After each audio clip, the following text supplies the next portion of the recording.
आज जंगल में चील की शादी थी। जंगल के सभी पक्षी कुछ न कुछ काम में लगे हुए थे। रानो चिड़िया भी काम कर रही थी। वो अंडों की टोकरी लेकर जा रही थी चील के पास। उन अंडों से खास किस्म का पकवान बनने वाला था। वो जैसे ही चील के सामने पहुंचती है, गलती से वो टोकरी गिर जाता है और सारे अंडे फूट जाते हैं। वहाँ मौजूद कालू कौवा चील को भड़काते हुए कहता है, ये क्या? देखो चील, तुम्हारा कितना बड़ा नुकसान हो गया। इन अंडों से तो खास तरह के पकवान बनने वाले थे। इसे जो भी खाता वो तो तुम्हारी शादी का दिन भूलता ही नहीं, मगर इस रानो ने तो सारे अंडे गिरा दिए। चील भैया, मुझे माफ कर दो। गलती से गिर गया, मैंने जानबूझकर नहीं किया है। वैसे चील, ये बताओ, जब चोर पकड़ा जाता है तो कभी वो कहता है कि उसने चोरी की? वो हमेशा यही कहता है कि उसने चोरी नहीं की। वैसे ही ये रानो बहाने बना रही है। इसने तुम्हारे सामने तुम्हारे अंडे गिरा दिए। अब बताओ भला क्या होगा तुम्हारे उन पकवानों का? कालू की बात सुन चील भड़क चुका था। कालू सही कह रहा है। रानो, तुम्हारी ही गलती है। तुमने जानबूझकर किया है ये। इसकी सजा मैं तुम्हें दूंगा जरूर। जंगल के जितने भी पक्षी मेरे शादी में आएंगे ना, उनके लिए तुम्हें रोटियां बनानी होगी। रानो बेचारी क्या करती, वो हामी भर देती है। उसे किचन में ले जाया जाता है जहाँ ढेरों आटे पड़े हुए थे। उन सभी की रानो को रोटियां बनानी थी। ये देख रानो तो बड़ी मुश्किल में पड़ जाती है। वो अपना काम शुरू कर देती है। इधर गोरी कौवे के पास जाता है कालू कौवा। वाह गोरी वाह, क्या काम किया तुमने। मैंने देखा था वो पत्थर जो तुमने टोकरी पर फेंकी और जिससे सारे अंडे गिर गए। हाँ हाँ कालू जी, मैं तो डरी गई थी कहीं रानो और चील मेरे उस पत्थर को ना देख लेते। इससे उन्हें सच पता चल जाता कि टोकरी को गिराने में मेरा पंख था। अरे गोरी, बिल्कुल चिंता ना करो, उनमें से किसी ने देखा ही नहीं। हम बच गए और रानो पड़ गई मुसीबत में। ये सारा किया धरा तो कालू और गोरी का था रानो को परेशान करने के लिए।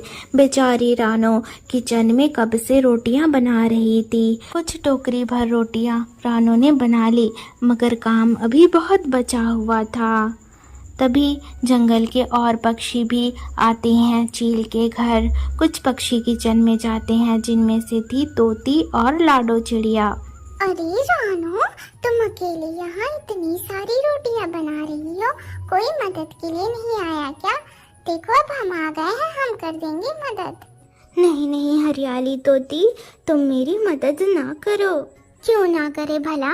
ठीक है, अगर हरियाली नहीं करती तो मैं कर देती हूँ रानो तुम्हारी मदद। नहीं नहीं लाडो, तुम भी मेरी मदद मत करो। आखिर क्यों रानो, तुम हमें मना क्यों कर रही हो? आखिर कब तक इतनी सारी रोटियां बनाओगी तुम? जंगल में जल्द रात हो जाएगा और शादी का मुहूर्त शुरू हो जाएगा। क्या बताऊं लाडो तुम्हें, हरियाली क्या बताऊं तुम्हें भी मैं। दरअसल बात ये है कि मैं कामों में लगी हुई थी, अंडे की टोकरी लेकर आ रही थी कि गलती से टोकरी गिर गया और सारे अंडे फूट गए। चील ने ये देखा, उन्हें बहुत गुस्सा आया। कालू ने और भड़का भी दिया चील को। इसीलिए चील ने मुझे सजा दी है कि सारी रोटियां मुझे ही बनानी है, वो भी अकेले, कोई मदद भी नहीं करेगा मेरी। क्या चील ने ये हुक्म दी है? चील की बात तो माननी होगी। हम जा रहे हैं, वरना चील हमें डांटने ना लगे। चील की बात सुनकर तो लाडो और तोती उस कमरे से निकल जाते हैं। रानो चिड़िया अकेले ही सारी रोटियां बना रही थी। जंगल में देखते देखते शाम हो गया। रानो चिड़िया का बेटा कुक्कू रानो से मिलने आता है। वो देखता है किचन में थी रानो। मम्मा, आप अकेले यहाँ क्या कर रही हो? जंगल के सभी पक्षी अपने अपने घर चले गए हैं। कुछ देर में रात हो जाएगी। सब तैयार होने गए हैं नए नए कपड़े पहनने। चलो ना मम्मा, आप भी चलो।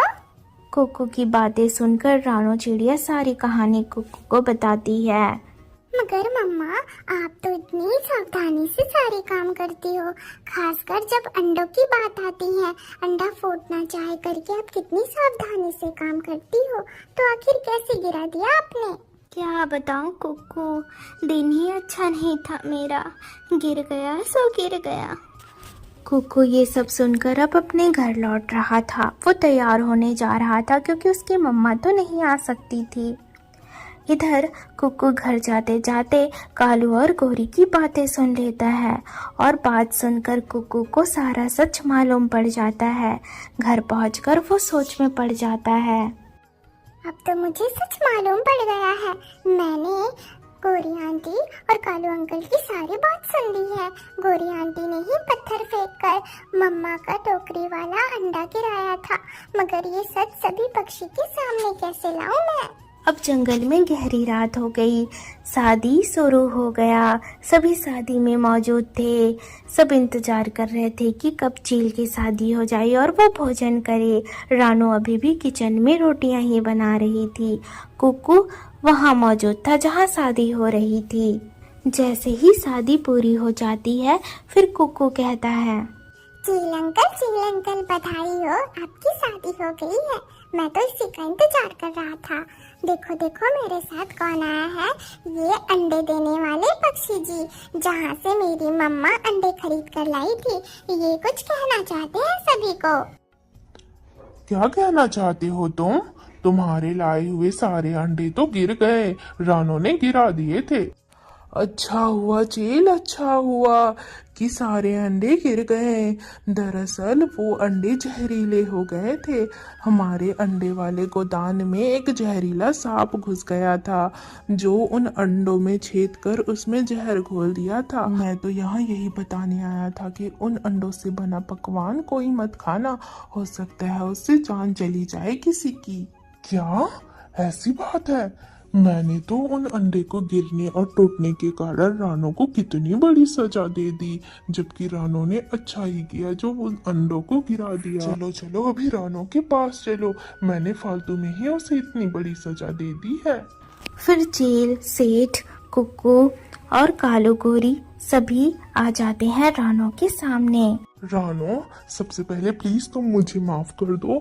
मैंने तुम्हें इतनी बड़ी सजा दे दी, जबकि अच्छा ही हुआ तुमने वो अंडे गिरा दिए, क्योंकि उन अंडों में तो जहर था, जहर। मुझे अब अपनी गलती का एहसास है। मैं अब तुम्हें इनाम भी दूंगा। मैं तुम्हें पूरे 1 लाख रुपए भी दूंगा अब, जो तुमने इतनी मेहनत की मेरे लिए। चील की ये बात सुनकर रानू कुकू को तो अच्छा लगता है, मगर कालो गोरी के मुंह बन गए थे। गोरी फटाक से कहती है, ठहरो चील भैया ठहरो, वो अंडे तो मैंने गिराए थे।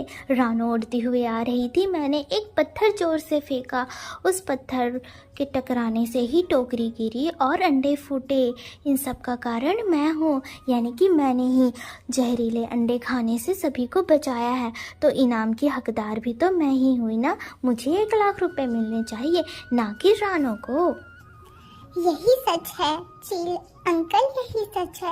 ये सच मैं आपको बताता कि गौरी आंटी का दोस्त था, ना कि मेरी मम्मा का, मगर आप मानते नहीं। इसलिए मैं शहर के जंगल गया और इन सेठ अंकल को बुलाया। ये सेठ अंकल जो कह रहे हैं ना, वो सब झूठ है। ये कहानी मैंने ही रचा, ताकि सच सामने आ जाए कि मेरी मम्मा निर्दोष है, निर्दोष। चील को सच मालूम पड़ गया। अच्छा तो ऐसी बात है। रानो, तुम्हें 1 लाख रुपए तो मैं दूंगा ही, मगर गोरी और कालू तुम दोनों ने मुझे धोखा दिया, मेरे ही शादी के अंडे गिरा दिए। इसकी सजा तुम्हें मिलेगी। अब जो भी भोजन करेंगे ना पक्षी, उनके जितने भी बर्तन होंगे, वो बर्तन तुम दोनों मिलकर धोगे। फिर क्या था, कुछ देर में कालू और गोरी अपने काम में लग गए थे। वो बर्तन धोने लगे थे। बात है अगले दिन की। चील ने जितने पैसे का वादा किया था, वो रानू को वो दे देता है। रानू और कुकू बहुत खुश थे। प्यारे दोस्तों, कैसी लगी कहानी? इस कहानी का प्रश्न ये है कि वो कौन सी पक्षी थी जिसने पत्थर फेंककर अंडे गिराए थे? उस पक्षी का नाम कमेंट में बताएं। Thank you for watching.